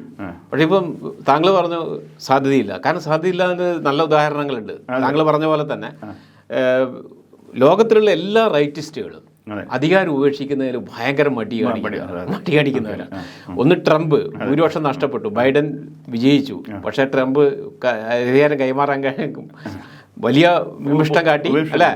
കോൺഗ്രസ് അറ്റാക്ക് ചെയ്യപ്പെട്ടു, അല്ലെ? അതിലേക്ക് ആളെ കൊണ്ടുപോയി ആക്രമിക്കുന്നുണ്ടായി. തൊട്ട അയൽ സ്റ്റേറ്റായിട്ടുള്ള ബ്രസീലിൽ, തെക്കേ അമേരിക്കയിലെ ബ്രസീലിൽ ബോൾസനാരോ അധികാരം നഷ്ടപ്പെട്ടു, ലുല അധികാരത്തിൽ വന്നു. പക്ഷെ ബോൾസനാരോ അധികാരം പിടിക്കാൻ വേണ്ടി ശ്രമം നടത്തി, വീണ്ടും അല്ലെ കോൺഗ്രസിലേക്ക് ആളെ കൂട്ടി കലാപം നടത്തി.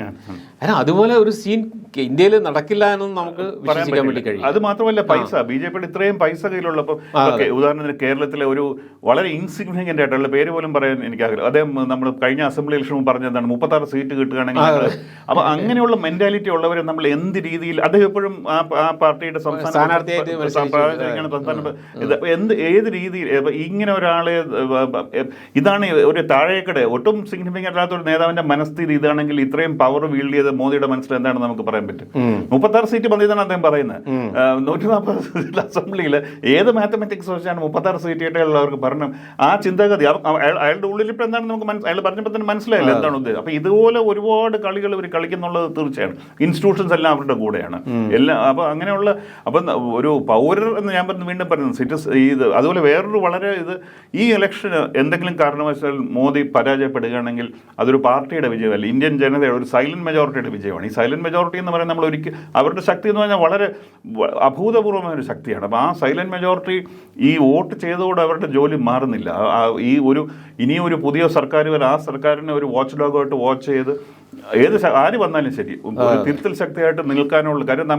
നമ്മൾ ജനാധിപത്യത്തിൽ 1970-കൾക്ക് ശേഷം നമുക്ക് പറ്റിയ അപജയങ്ങളുടെ ഒരു വിലയാണ് നമ്മൾ കൊടുത്തുകൊണ്ടിരിക്കുന്നത്. നമ്മൾ ടു ഫോർ ഗ്രാൻറ്റഡ് ജനാധിപത്യ ശക്തികളും എല്ലാ പാർട്ടികളും അവർക്ക് പറ്റിയ അബദ്ധങ്ങളുടെ ഒരു അതെല്ലാം കൂടിച്ചേർന്ന ഒരു സംഭവമാണ് ഇപ്പോൾ ഉണ്ടായത്. അപ്പം ഇത് ഇലക്ഷൻ എന്ത് റിസൾട്ടായാലും, ഇപ്പം മോദി തിരിച്ചു വന്നെങ്കിലും പൗരർ എന്ന നിലയിൽ ജനങ്ങൾ എന്ന നിലയിൽ നമ്മൾ eternal vigil is the price of freedom എന്ന് പറയുമ്പോൾ അത് നമ്മൾ എപ്പോഴും നഷ്ടപ്പെട്ടു. അപ്പോൾ ഈ ഇലക്ഷൻ അത് വീണ്ടെടുത്താൽ പോലും ഞാൻ ആ ഇലക്ഷൻ വലിയൊരു വിജയമായിട്ട്, അതായത് നമ്മുടെ പൗരർ മറ്റുള്ളവർക്ക് സംസാരിക്കാൻ വേണ്ടി വില്ലിങ് ആയിട്ടുള്ളത്, അതായത് ഒരു മുസ്ലിങ്ങൾക്ക് വേണ്ടി ഇപ്പോൾ എത്ര രാഷ്ട്രീയ നേതാക്കൾ പരസ്യമായിട്ട് മുസ്ലിങ്ങൾക്ക് വേണ്ടി മുസ്ലിമിനെ വാക്കുച്ചരിക്കാൻ പോലും നോർത്ത് ഇന്ത്യയിൽ മുസ്ലിമിന്റെ വാക്കുച്ചരിക്കാൻ പേടിയാണ് അവർക്ക്. അത് മൈനോറിറ്റീസ് എന്നും മറ്റ് ന്യൂനപക്ഷം എന്നൊക്കെ പറയുന്നത്, ഇപ്പൊ മുസ്ലിം എന്ന് പറയാൻ പോലും പേടിയാണ്. അപ്പൊ ഇവർക്ക് വേണ്ടി സംസാരിക്കാൻ തയ്യാറുള്ള ഒരു വളരെ ശക്തമായ പ്രതിപക്ഷം വന്നാൽ പോലും ഞാനത് പരാജയമായിട്ട് പറയാറില്ല, അതുപോലും നമ്മളൊരു വിജയമായിട്ട് കണക്കാക്കണം. കാരണം ശബ്ദമില്ലാത്തവർക്ക് ശബ്ദം കൊടുക്കുക എന്നുള്ളതാണ് ജനാധിപത്യത്തിന്റെ ഏറ്റവും വലിയ ഒരു കടമ. അത് നമുക്കെന്നോ നഷ്ടപ്പെട്ടു, അത് വീണ്ടെടുക്കണം. ഈ ഇലക്ഷൻ അത് തീർച്ചയായിട്ടും ഈ ഇലക്ഷൻ ഇതുവരെയുള്ള ക്യാമ്പയിനിൽ സഹായിച്ചിട്ടുണ്ട്. തീർച്ചയായിട്ടും ശബ്ദമില്ലാത്ത ഒരുപാട് പേർക്ക് ശബ്ദം തിരിച്ച് പിടിക്കാൻ പറ്റിയിട്ടുണ്ടോ എന്നുള്ള അത് തീർച്ചയായിട്ടും ഇന്ത്യ മുന്നണിയുടെ ഒരു നേട്ടം തന്നെയാണ്. ഈ തെരഞ്ഞെടുപ്പ് സാറ് പറഞ്ഞ പോലെ തന്നെ ഒരു സൈലന്റ് ഇലക്ഷനാണ്. അതെ അല്ലേ? ഒരു ഭയങ്കരമായ ഒന്നുമില്ല. വോട്ടർമാർ മൗനത്തിലാണ്. അല്ല, ഈ മൗനം മോഡിക്ക് എതിരാവട്ടെ എന്ന് നമുക്ക് പ്രതീക്ഷിക്കാം. ഇന്നലെ പിന്നെ ഇന്ദിര എക്സ്പ്രസിലെ സന്തോഷ് സിംഗ് ഒരു വീഡിയോയിൽ, പട്നാലേഖ നമ്മൾ സന്തോഷ് സിംഗ്, അദ്ദേഹം ഒരു വീഡിയോയിൽ പറയുന്നുണ്ട്, ബീഹാറിൽ പിന്നെ ശാന്തമായ ഇലക്ഷനാണ്, ശാന്തമാണ്, ആരും കവലയിൽ രാഷ്ട്രീയം പറയുന്നില്ല, എല്ലാവരും ഒരു സൈലന്റ് മോഡിലാണ്. പക്ഷേ അവിടെയും പിന്നെ താങ്കൾ പറഞ്ഞ ഒരു ഭീതി അദ്ദേഹവും പങ്കുവച്ചു. കാരണം ഒരു നാഷണൽ സീനിൽ മോഡി തന്നെയാണ് പോപ്പുലർ. ജനങ്ങൾ ഇപ്പം പറയുന്നത് നാഷണൽ ലീഡർ എന്നുള്ളത് മോഡിയാണ്. ഇത് ഹിന്ദി ഹെഡ്ലാൻഡിൽ എങ്ങനെ വർക്ക് ചെയ്യുന്നു നമുക്ക് പറയാൻ വേണ്ടി കഴിയില്ല. ഇപ്പോൾ നമുക്ക് പ്രഡിക്റ്റബിൾ അല്ല. പിന്നെ ആ ഒരു പ്ലസ് പോയിന്റ് BJPക്ക് ഉണ്ട്, ഒരു ലീഡർ എന്നുള്ള പെർസ്പെക്റ്റീവിൽ. അത് അവരെ ഗുണം ചെയ്യുമെന്നറിയില്ല. പക്ഷേ അതിനപ്പുറമുള്ള എല്ലാ കാര്യങ്ങളും 2014 2019 ഇലക്ഷനിൽ നിന്നും വളരെ വ്യത്യസ്തമാണ്. ജനങ്ങൾ പല കാര്യങ്ങളും സ്വാധീനിക്കുന്നുണ്ട്. ഇപ്പം ഭരണഘടനയെ അട്ടിമറിക്കും എന്നുള്ള ഒരു മെസ്സേജ് പ്രതിപക്ഷം കൊടുത്തിട്ടുണ്ട്. അത് ഞാൻ കണ്ട എല്ലാ വീഡിയോയിലും ആളുകൾ പറയുന്നത് ഈ ഡൗൺട്രഡൻ മാസിനെ, പ്രത്യേകിച്ച് ദളിത് ആദിവാസി വിഭാഗങ്ങളെ ഭയങ്കരമായി സ്വാധീനിക്കുന്നുണ്ട്. അതുകൊണ്ട് അവരും അതുപോലെ തന്നെ ന്യൂനപക്ഷ ജനതയും ഭയങ്കരമായ വോട്ടിംഗ് ബൂത്തിലേക്ക് പോകുന്നുണ്ട്. വെസ്റ്റേൺ യൂപ്പിൽ സ്റ്റഡി വന്നിട്ടുണ്ട്. അതിൽ 5% വോട്ടർമാർ ബൂത്തിലേക്ക് പോകാതിരുന്നത് സവർണരാണ്. ലോവർ ക്ലാസ്സിലുള്ളവർ 2% മാത്രമേ. അല്ല, ആ ഒരു പെർസെൻറ്റേജൊക്കെ നോക്കുമ്പോൾ ആ ഒരു മടുപ്പ് മോഡിയുടെ അല്ലെങ്കിൽ ഈ ഭരണത്തിന് മടുപ്പ് വന്നിട്ടുണ്ട്. പിന്നെ RSS വർക്കേഴ്സിൻ്റെ ഇടയിലും മടുപ്പുണ്ട് എന്നാണ് പറയുന്നത്. കാരണം അവർ പറയുന്ന കാര്യങ്ങളൊന്നും മോഡി കേൾക്കുന്നില്ല. മോഡി ഏകാധിപതിയായിട്ട് ഇങ്ങനെ ഒരാളായിട്ട് നടക്കുകയാണ്. ഒരു സംഘടന വളർത്തണമെങ്കിൽ പല പ്രാദേശികമായ പ്രശ്നങ്ങളും പരിഹരിക്കപ്പെടേണ്ടി വരും. പ്രാദേശിക കേഡർമാരുടെ ആവശ്യങ്ങൾ പരിഹരിക്കപ്പെടണം. അതൊന്നും നടക്കുന്നില്ല. അത് സ്വാഭാവികമായിട്ടും അവരെ സ്വാധീനിക്കുന്നുണ്ട്. അതുപോലെ തന്നെ BJPക്കകത്തുള്ള ഈ ഏകഛത്രാധിപത്യം, മോഡിയുടെ ഏകഛത്രാധിപത്യം UP പോലുള്ള സ്റ്റേറ്റിൽ അവർക്ക് വിനയാകുന്നുണ്ട് എന്നുള്ള വാർത്തയും വരുന്നുണ്ട്. കാരണം ഇദ്ദേഹം വന്നാൽ ആദിത്യനാഥിനെ മാറ്റും. അതുകൊണ്ട് താക്കൂർ ലോബി മുഴുവൻ മോഡിക്ക് സീറ്റ് കുറക്കണം എന്നുള്ള പക്ഷക്കാരാണ്. കാരണം ഇങ്ങനെയുള്ള ഒരുപാട് ഫാക്ടേഴ്സ് ഈ തെരഞ്ഞെടുപ്പിൽ വർക്ക് ചെയ്യുന്നുണ്ട്. കാരണം അതുകൊണ്ട് തന്നെ ഒരു കാര്യത്തിൽ നമുക്ക് കൺക്ലൂഷനിൽ എത്തണമെന്ന് തോന്നുന്നത്, മോഡി 2014 നിന്നും 2019 നിന്നും വ്യത്യസ്തമായിട്ട് ഒരു പ്രതിസന്ധിയെ നേരിടുന്നുണ്ട്. ഈ തെരഞ്ഞെടുപ്പിൽ നേരിടുന്നുണ്ട്. തെരഞ്ഞെടുപ്പിൽ തനിച്ച് BJPക്ക് ഭൂരിപക്ഷം കിട്ടാനുള്ള സാധ്യത വിരളമായിക്കൊണ്ടിരിക്കുകയാണ് ഓരോ ദിവസം കഴിയുന്നത്. ഈ ഒരു കൺക്ലൂഷനിൽ നമുക്ക് എത്താണെന്ന് തീർച്ചയായിട്ടും. പിന്നെ സൈലന്റ് മെജോറിറ്റിയുടെ ഏറ്റവും വലിയൊരു ഗുണം എന്ന് പറഞ്ഞാൽ അവർ നിശബ്ദരായിരിക്കുന്നത് ചിന്തിക്കുന്നത് കൊണ്ടാണ്. നമുക്ക് അങ്ങനെയാണെങ്കിൽ അത് മോദിക്ക് വളരെയധികം അപകടം തന്നെയാണ്. ആൾ ഇത്തവണ ചിന്തിച്ച് വോട്ട് ചെയ്യുകയാണെങ്കിൽ, ചിന്തയില്ലാതെ വോട്ട് ചെയ്തിട്ടാണല്ലോ ഇങ്ങനെ അദ്ദേഹം. അല്ല, അടിയന്തരാവസ്ഥ കാലത്ത് നമ്മൾ കണ്ടതാണ്. അടിയന്തരാവസ്ഥ കഴിഞ്ഞ തെരഞ്ഞെടുപ്പിൽ വിജയം ഒരു സംശയം ഉണ്ടായിരുന്നില്ല ഇന്ദിരാഗാന്ധി, അല്ലെ? വിജയിക്കുന്നുണ്ടായിരുന്നു അവര് കേരളം ആ പ്രചരണത്തിന് കൂടിയാ പോയത്. പക്ഷെ ഇന്ത്യ വ്യത്യസ്തമായ ഒരു ചിത്രമാണെന്ന് ഇരിക്കുന്നത്. അങ്ങനെയുള്ള ഒരു ചിത്രം 77 ശേഷം രാമചന്ദ്ര ഗുഹ പറഞ്ഞ പോലെ 52 ആദ്യ ഇലക്ഷൻ അത് ഏറ്റവും ആകാംക്ഷയോടുള്ള ഇലക്ഷൻ ആയിരുന്നു. 77 പെട്ടൊരു ആകാംക്ഷയുടെ ഇലക്ഷൻ ആയിരുന്നു. അതേമാതിരിയുള്ള ഒരു ഇലക്ഷനായി ഇത് മാറട്ടെ എന്ന് നമുക്ക് പ്രതീക്ഷിക്കാം. Okay, thank you.